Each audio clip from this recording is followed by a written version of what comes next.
Hendricks now for the Red Sox. Yeah, Dave O'Brien with the call there. The 10-5 win for the Royals, for the Red Sox over the Royals last night. Now at 60 wins on the season. I haven't done it in a while. I was going to say, you haven't done it in a long time. Well, I don't want to blow up anyone's spot, but I've been asked not to.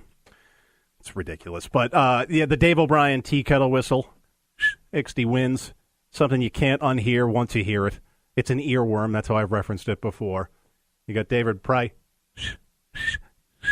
on the mound tonight for the Hawks. So there is another, and I wanted to just mention this because we literally just played the commercial. There's another earworm that's got me of late, and it's in a commercial we just played. Oh no, here we go. And I can't unhear it.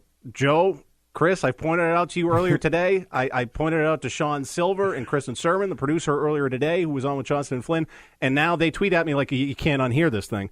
It's something that stands out in the Amstel golf commercial. We just played this. If we can play it again, Tracy.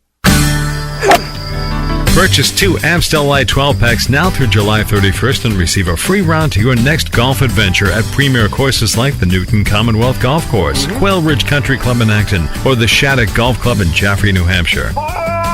What was that? Wow. What was that? Now, at the risk of offending whoever produced that commercial, I believe it's either John Riley or Roger Moore. They do great work here at 98.5 The Sports Hub. That is what I believe is supposed to be a golfer saying, four. But that sounds more like a prison rape to me. That is a man being taken against his will on the golf course. Yeah, that poor man, he is not trying to alert someone of an incoming golf ball. That's a man that is maybe went searching for his ball, and he got taken. Put over a rock. Ah! It's almost as if you could picture you're on the golf course, you got a foursome going, and, poor Andy hits an errant ball. Andy shanked that ball into the woods. He lost that ball. And, well, I wish I could tell you that Andy went into the rough and found that golf ball, but he didn't. I wish I could tell you Andy fought the good fight and that the sisters let him be. Nope. I wish I could tell you that. But the golf course is no fairy tale world. He never said who did it, but we all knew. Like the sisters got Andy because he shanked one into the rough. Ah!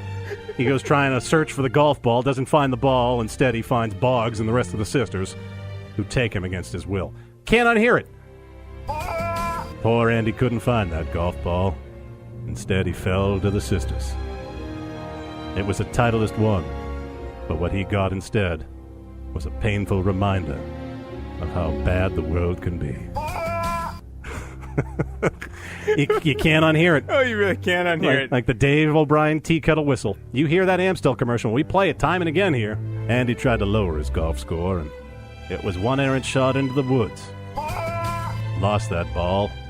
Never found the ball, and instead he walked out of the woods as if he had rode a horse without a saddle. Poor Andy got taken against his will by Boggs and the rest of the sisters when he was at the Amstel Light Open. Ah! So that's all. It's something I can't unhear. I've said it to some of the other folks that I work with here, and now the rest of you can't unhear it as well. So anytime you hear the Amstel spot, that's not a man saying four. No, that's a man being taken against his will on the golf course. Ah! Oh, no! All I wanted to do was find my ball. This is the kind of things I live with, Chris.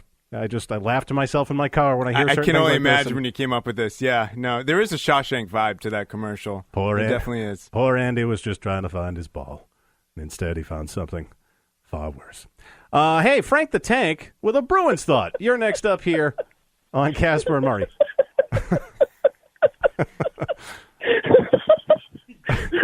What is wrong with you? I have a lot of problems, Frank. And it's just, the radio is being able to broadcast. Put me back on hold and come back to me. All right, he can't compose himself. Fair enough. Oh my God, I've never heard Frank's voice that high ever. Not even close. I love Frank. Frank is the manliest of men. Right. And he sounded like a giggling schoolgirl there. I just wanted to find my ball. Shh, it's not gonna hurt.